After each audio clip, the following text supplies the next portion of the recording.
So earlier on, I noted kind of a puzzle about government versus regular people. If virtuous Vanny decides that you shouldn't buy sugar and eat sugar and then forbids you from doing that, you call the cops and she gets arrested. If, on the other hand, your congressperson decides that and the government forbids you from doing it, you can't call the cops. The cops will be the ones that will help make sure you're not allowed to do it. So what could justify that? And also, in particular, when the government makes these orders, do you have to follow them? So if you think about it, the government's ordering you around all the time. They're saying you can't eat this, you can't eat that, you're allowed to buy this, but only if you pay this tax ahead of time. You're allowed to sell this, but only if you get this license and fill out these forms and pay this tax. You have to drive this fast and not this fast. At the end of the year, you get to fill in some forms and turn in a third of your money, et cetera, et cetera. It's constantly bossing you around in ways that, like, if I were to do that, you would think I'm a horrible person. But if the government does it, we think it's okay. So what could justify that? And why do you have any obligation to go along with those rules? So let me just introduce a couple concepts. Philosophers talk about what we call government legitimacy and government authority. And these are separate concepts. And they're not always used exactly the same way by every philosopher, but this is how I'm going to use them. The word legitimacy refers to the right to create rules and enforce them, and violently perhaps. If you think about it, government rules are enforced with violence. So if you get a speeding ticket, what they might just say is, well, you were speeding, we order you to pay $25 on the top of whatever you were doing. That's just another order. But eventually, if you don't pay that ticket, they'll forbid you to drive, which is just an order that you don't drive. But if you keep driving, eventually what will happen is they'll come with lights blazing and beat you up and throw you in jail, or perhaps worse. So every time the government makes a rule and enforces it, it's effectively threatening you with violence, perhaps even to the point of death if you continue resisting. Authority, on the other hand, refers to something like a power to create in other people an obligation to do something. So when they command you to do something, you have to do it. And in particular, it has to be because they said so.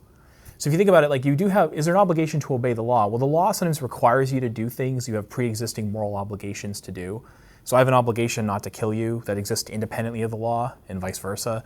So yeah, there's a law that says I'm not supposed to murder you, but I also have a moral obligation not to do that. So it's not clear that I have to do it because the law says so. It looks like I just have to do it because that's what morality requires, period.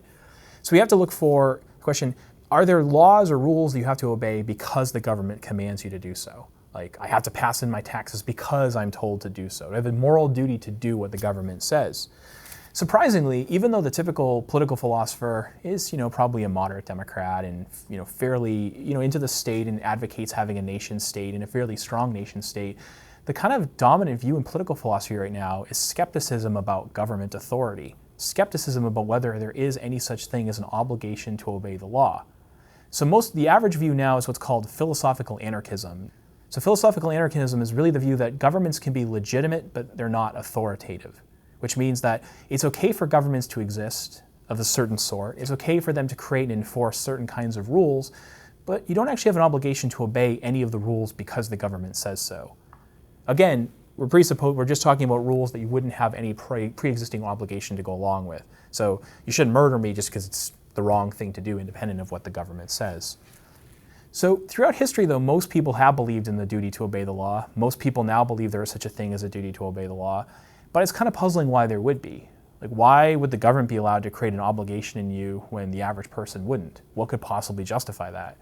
And there have been not hundreds, but there have been a large number of theories offered on behalf of this, including one that's actually in the, there's actually even a theory in the Declaration of Independence, which is what we call consent theory. The idea that, this is what I've heard in civics classes all growing up. Well, government has authority because it rests upon the consent of the governed. The idea here is something like, you have in effect a contract with the government. It's offering you certain goods and services, and in response, you offer your obedience. You're basically making a contract. The government will provide me with certain things, and then I will obey its orders as my way of kind of paying for those things, or part of it. The idea is like, you made a promise to obey, and you have to keep your promise. The problem with that view, though, is that it's just false. It just didn't happen, right? So David Hume, a British philosopher, a Scottish philosopher, wrote hundreds of years ago, this whole theory of a social contract is just, historically speaking, a bunch of nonsense. It's not like there was actually a social contract written. The social contract is not worth the paper it wasn't written on. Instead, what happened was governments arose through conquest and war, stationary bandits deciding it was better to kind of stay in power as opposed to like just preying on their people. And there was no actual contract that took place. Further, it doesn't look like our relationship to government is at all consensual. Now again, that's not to say we shouldn't have government, that's a separate question, but it's just to say we don't appear to have a consensual relationship with government. And to see why, think about a genuinely consensual transaction, see how it goes, and then compare that to a government interaction. So about a year ago, I decided to buy a new guitar, Fender Deluxe American Telecaster. All right, how did that go? Well, first I performed an action that signified my consent. In this case, I got on the phone and I called my dealer and said, I want to buy this guitar on the website, like send it to me. The outcome that I lost money but gained in a guitar wouldn't have occurred if I hadn't performed that act. Okay? Secondly, I wasn't forced to perform that act. It wasn't like there was a gun behind my head telling, like a person saying, you will order a guitar right now or I'll shoot you. I just decided to do it. I had a reasonable way to opt out of making that transaction. I could have just decided not to. There was no threat or anything like that. Further, had I explicitly said, I will not buy the guitar, then it wouldn't have happened. Like, so if my dealer had called me and said, I'd like to sell you a Telecaster, would you like to buy it? And I say, no, well, my no means no, and then the transaction wouldn't have occurred. And finally, when I give the dealer the money, they have to send me the guitar in response. So if I give them the money and they never send it to me, I didn't consent to that transaction, and then I can sue them for fraud and so on. They're required to hold up their end of the bargain. That's how a genuine consensual transaction goes. And if you lose any of those kinds of conditions, it's no longer consensual. If you think about it, though, your relationship to government doesn't have any of those features at all. It's not just missing one of them, it's missing all of them. So there's no particular act that you have to do to signify consent. Like if you don't do this, then you do this to signify consent. Some people say, well, what about voting? Don't I signify consent by voting? No, not really, because if you vote for, regardless of what you want, if you vote for it, it's going to happen anyways. If you don't vote for it, it's going to happen anyways. If you decide not to vote at all, it's going to happen anyways. Your vote doesn't make a difference. Right? Your vote has a vanishingly small chance of having any effect on any electoral outcome. So that doesn't seem like you have any sort of autonomous control over that. It doesn't look like what happens when you say buy a sandwich or buy a guitar, where you say I want it and then you get it. Further, you have a reasonable way of opting out of most transactions, but you don't when it comes to government. It's not like you can say, well, I just don't feel like playing by the rules. The government then says, okay, well then we're going to force you to do it anyways, and if you don't like it, you can go die, basically. So, David, some people would say, well, you tacitly consent to government because you decide to continue living in a particular place, right? So therefore, you kind of tacitly consent to the idea that you're willing to put up with the rules there. And there's something intuitive about that, something intuitively appealing. So imagine you're at a party, and I say, like, we're all at a party together, and I say, okay, here's the deal. At the end of this party, you all have to help me clean up the mess that we make. And if you don't like that, leave right now. Well, if you continue to work there and continue to be at the party, it seems like you have agreed to clean up at the end. Now, is that what's happening with government? It doesn't really look like that. It looks like governments have claimed all the livable land in the entire world. Like you can't even move to Antarctica if you want to because they forbid you from doing that. So the idea is, well, if you like it, you can live here. If you don't like it, you can leave, which just means going to another government with very similar rules, or you can go live in the ocean, which means you drown to death. So David Hume jokes about this. He says, this is kind of like, imagine you've been kidnapped and at night, and you wake up and you're on a ship, and the captain says, around here, I'm the boss. If you don't like my rules, you can leave. You're free to leave any time. And you look over the side of the ship. You mean I can jump in the ocean and die? He's like, yeah, you can leave whenever you want. Well, when you remain on the ship, it doesn't look like you've tacitly consented to the captain's rule. It doesn't seem really plausible.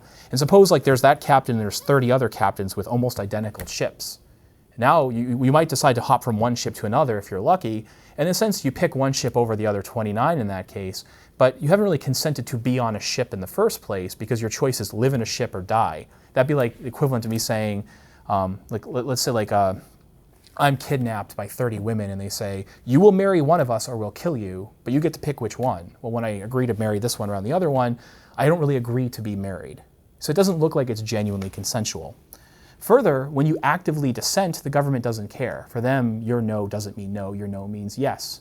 So imagine you've been pulled over and the cop says, it looks like you have a lot of smoke in your car. Have you been smoking marijuana? Yes, I have. Well, marijuana is illegal. I'm going to throw you in jail for that. You can't say, oh no, you don't understand. I dissent from the marijuana law. Oh, I'm sorry, sir. You're free to go on your way. Or, when you're passing in your taxes at the end of the year, some people think you can do it doesn't work. You can't say, no, I'm not going to pass in taxes this year. I just disagree with tax laws. They don't care. They'll do it anyways.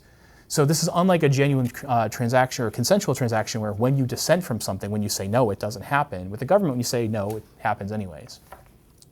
Finally, in a genuinely consensual relationship, remember, when you transact, you each have to do your part of the bargain. If I give money to the guitar dealer, he has to send me a guitar in response, or I didn't consent to that transaction. It turns out the government doesn't think it owes you that. So you have to pay taxes, you have to obey and do these other things, but the Supreme Court has multiple times ruled that the government does not owe you in particular protection. There have been Supreme Court cases where someone has called the cops don't show up, the person gets beaten or raped or worse, and then people sue the government saying they didn't hold up their end of the bargain, and the Supreme Court says, no, the government doesn't owe protection to any individual person, it just owes a general protection to people in general. So it looks like none of the relationship to government isn't consensual at all. Right? So this theory, the consent theory, even though it's really popular, it just doesn't work. Our relationship to government doesn't appear to be consensual. So then the question is, are there any other kinds of theories of government authority that could explain why government has authority if this one doesn't? And I'm not going to go through all of those now, but I would invite you to look into those theories. Nevertheless, the typical philosopher now thinks, look, we've spent 2,500 years, at least since Plato, trying to come up with a theory of government authority, and it looks like none of them work. So the best view probably is just that government doesn't have authority. That doesn't necessarily mean we should get rid of government. Maybe it's a useful thing to have. Maybe it's useful to allow some people to create rules and enforce them, but it might mean that none of us have an actual obligation to obey those rules.